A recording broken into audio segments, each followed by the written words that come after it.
Alors, l'analyse du tableau de budget prévisionnel et des dépenses, bien sûr, eh bien, ce tableau qui a été construit, dans lequel eh bien, on a inséré un certain nombre d'informations, on a renseigné des cellules, on a procédé à des calculs, utilisé des formules de calcul, on a mis en valeur des informations sous forme de couleurs, on l'a mis en page, on l'a fait vivre ce tableau. Eh bien, c'est au travers de ce tableau ce qui va nous permettre de faire une analyse, de faire parler ces chiffres. On les a fait parler déjà d'une certaine manière au travers des couleurs et des cellules colorées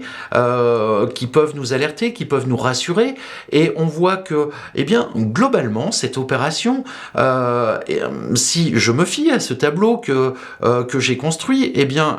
c'est de me dire que, eh ben, globalement, notre prévisionnel, il est inférieur à l'enveloppe qui nous était allouée. On voit aussi que, eh bien, au niveau des dépenses réelles, eh bien, on est légèrement au-dessus de notre enveloppe. Quoi qu'il en soit, ce que l'on voit,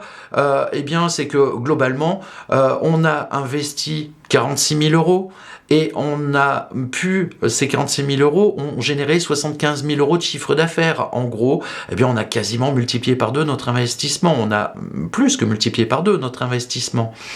Donc, voilà, cet outil nous a permis justement de mettre en évidence précisément ce genre de choses, mais au-delà de ce que l'on peut constater au travers des résultats, ce qui est intéressant, c'est eh bien, justement, si l'année prochaine, je remets en place une opération de ce type et une opération rentable comme celle-ci mériterait d'être reconduite l'année précédente et puis pas que pour ce genre de choses. Et donc, eh bien, si je suis amené à reconduire ce genre d'événement, eh bien, je vais utiliser justement ce tableau de bord juste pour analyser, eh bien, pourquoi certains postes de dépenses ont été sous-évalués parce que peut-être que notre sourcing n'était pas très précis, peut-être que voilà, nous avions des informations qui n'étaient pas spécialement mises à jour, les devis de la part des prestataires étaient un petit peu trop longs et les mises à jour des prix n'étaient pas forcément le reflet de la réalité. Donc il est important de suivre justement ces dépenses. La gestion d'une entreprise, elle se fait beaucoup au travers de tableaux Excel, justement. Voilà, même si on se dit que le budget a été dépassé, c'est pas grave, effectivement, ce n'est pas grave, mais une entreprise doit avoir une gestion très précise de ses différentes activités, de ce qu'elle met en place,